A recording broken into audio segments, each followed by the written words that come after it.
Ocurren cosas en la vida que nos ponen a prueba. Hay personas que se sobreponen más rápido que otras, son más resistentes o, mejor dicho, más resilientes. ¿Qué tienen en especial? Estas y otras preguntas son las que se ha planteado la doctora Rafaela Santos. Ella es médico especializada en psiquiatría, doctora en neurociencia y presidenta del Instituto Español de Resiliencia. En este libro que van a ver, Levantarse y luchar, relata las claves para aprender a superar cualquier revés. Doctora Santos, ¿qué tal? Buenas tardes, bienvenida al programa. Buenas tardes, encantada de estar aquí. Bueno, resiliencia es la capacidad de doblarse sin partirse. ¿Cree realmente que esta cualidad es posible para todos, un poco como este programa? Sí. Mira, el cerebro viene preparado para la supervivencia. O sea, que nos pase lo que nos pase, tenemos la capacidad dentro de poder afrontarlo. Lo que pasa es que hay que aprender a hacerlo, pero hay gente que te dice, si me pasa tal cosa, imagínate, pues fallece un hijo mío, tal, me muero.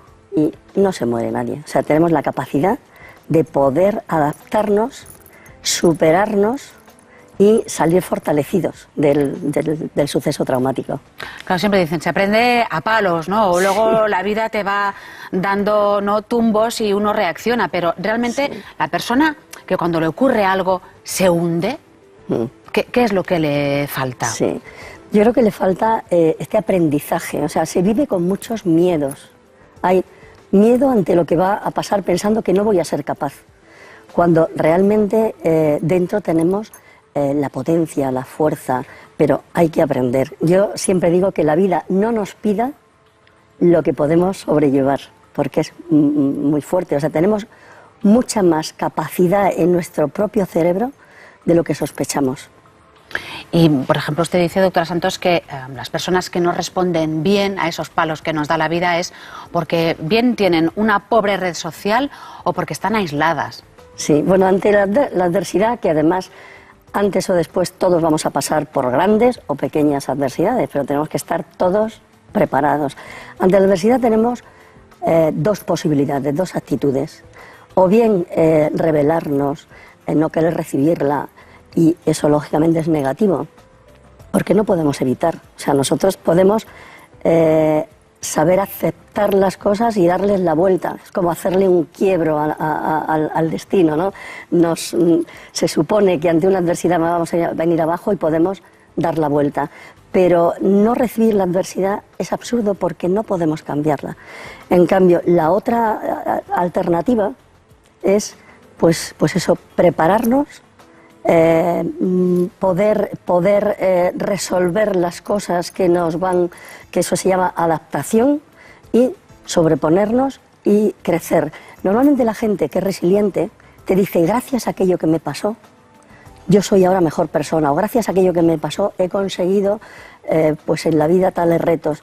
O sea que el sufrimiento, el suceso ese traumático no es lo que nos daña es no saber afrontarlo. ¿La resiliencia se puede heredar? ¿Nos viene de serie? Sí, todos tenemos capacidad. Lo que pasa es que hay algunas personas que sí que tienen como ese potencial, es como un gen protector que se llama, bueno, es un gen, el 5HT2, es el gen que tiene como mayor potencia de serotonina, ¿no? Hay un tercio de la población que tiene mayor capacidad, pero todos podemos aprenderlo. Que lo lleva en la sangre, entonces. Se lleva ese gen.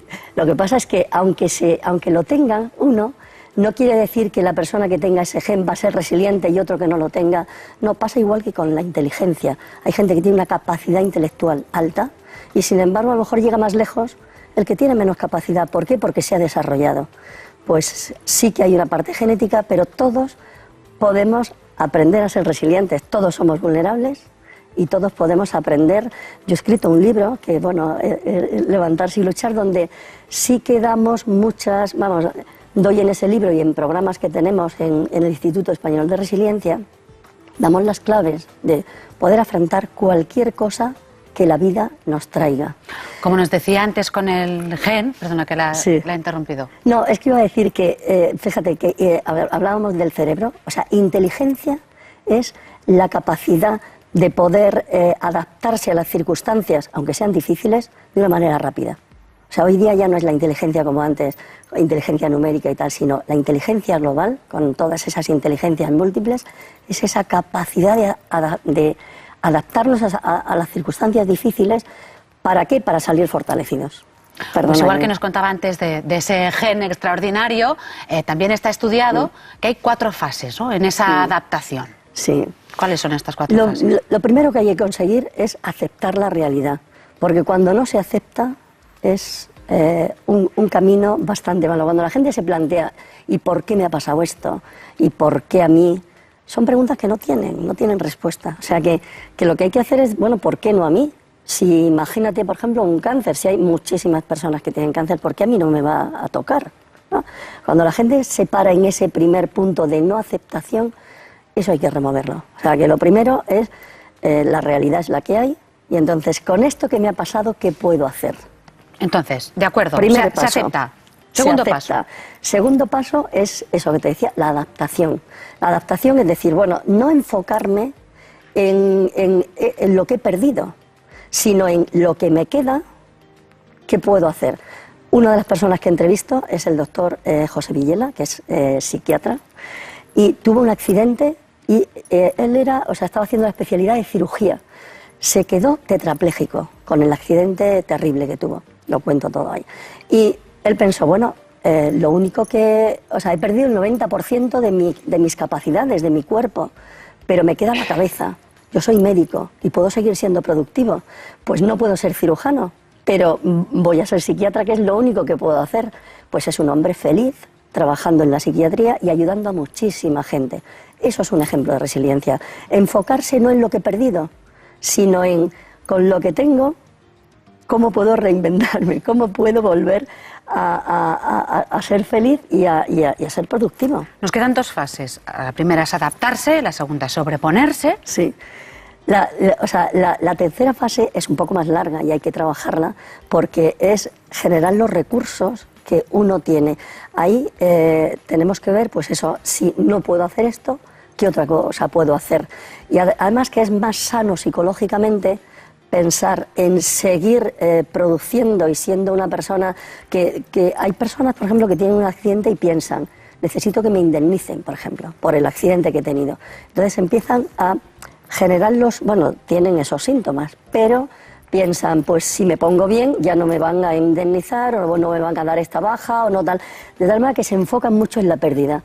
Entonces tenemos que dar la vuelta y eso es la resiliencia, eso es lo que hacemos. Y luego la última fase, que es la más importante, es la capacidad de salir fortalecidos, de generar, pues eso, ser mejor persona. Y esto te lo dice la gente. Pues mira, yo a raíz de aquel accidente o a raíz de aquel problema que tuve, yo me he hecho mejor persona o he aprendido a valorar en la vida lo que antes no me daba cuenta. Cuando uno ha estado a punto de perderlo todo, valora las cosas muy pequeñas que todos tenemos, que a veces no somos conscientes. ¿Y eso lo puede hacer todo el mundo también? Todo el mundo. Yo creo que tenemos que entre todos construir una sociedad más humana y desde luego la gente que ha pasado por grandes dificultades nos enseña mucho. Yo he aprendido mucho con los personajes que he entrevistado tan maravillosos. Le iba a decir, doctora Santos, supongo que para escoger esos personajes o esas personas tan especiales habrá sido difícil, ¿no? Porque hay cada dramón. Sí. Bueno, nosotros llevamos trabajando en la resiliencia, desde una vertiente que se llamaba crecimiento postraumático. Yo he presidido una sociedad científica hasta el día 1 de enero, o sea, los últimos 8 años, que es la Sociedad Española de Estrés Postraumático. Y trabajábamos la resiliencia, aunque no le llamábamos resiliencia, que es bastante nuevo el término. Y se llamaba crecimiento postraumático. Y verdaderamente hemos conocido gente admirable que a través de problemas muy fuertes nos dan lecciones. Pues imagínate Irene Villa, por ejemplo, es una de las que es resiliente. Bueno, muchas personas, ¿no? Pero lo que es más importante es eso, aprender de los mejores, aprender a superarnos, aprender a vivir sin miedos. Eso es muy... Hay otra cuestión, y es que se habla mucho de la felicidad, de cómo encontrarla, de cómo luchar para conseguirla. ¿Cree, por ejemplo, que en ese sentido está sobrevalorada ¿Que hay que sufrir más, curtirse más?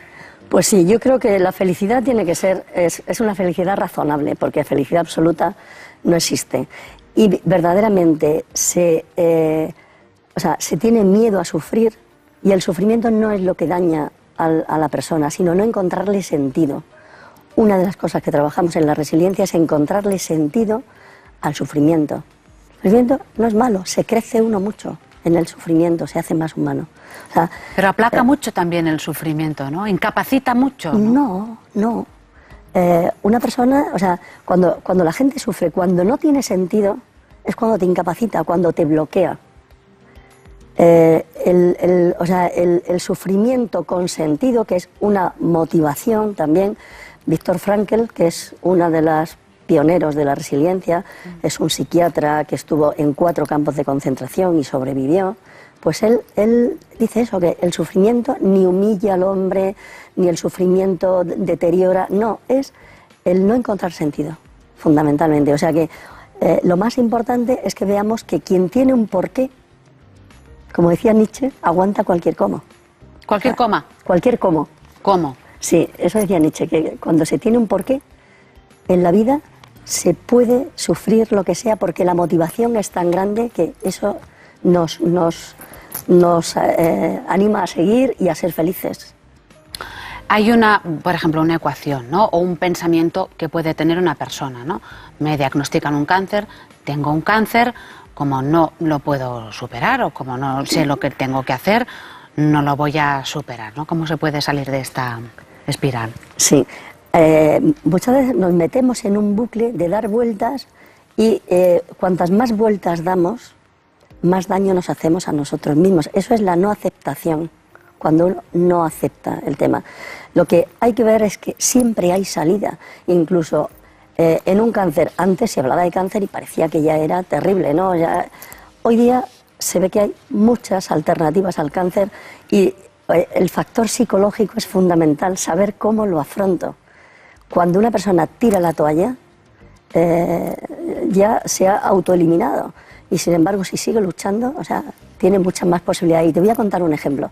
Mira, una persona que estaba abatida y que no quería seguir luchando y que tenía que huir a un sitio porque era en un país en guerra, dijo, me quedo aquí, su hija iba también con un bebé, me quedo, yo no puedo seguir. Y entonces la hija tuvo la idea de decir, no se va a quedar aquí mi padre, no se va a quedar vencido. Cogió el bebé, se lo puso en sus brazos y dijo, me voy. Y cuando se dio cuenta el padre que tenía el bebé en las manos y que no tenía fuerza para seguir, se levantó y la siguió y se salvaron. Eso es resiliencia también. Levantarse y luchar es el título de su libro. Hay muchas historias de personas con dificultades que se han cronificado o que incluso han empeorado. Si, por ejemplo, una persona lleva unos años sin levantar cabeza, años, sin saber por qué lucha, ¿qué consejo le daría? ¿No? Es que te voy a decir, doctora, es que yo ya lo intento, pero...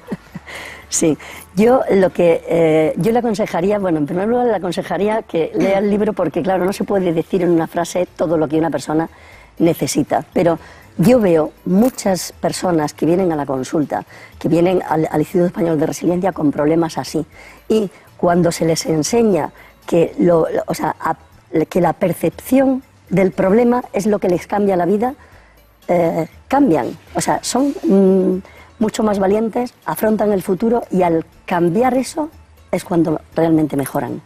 ¿Hombres y mujeres? Hombres y mujeres. La mujer es, creo que, más resiliente que el hombre. Tiene mayor capacidad de tener puntos de apoyo, de comunicarse, de poder... Mira, una pena en solitario es el doble. Una alegría compartida...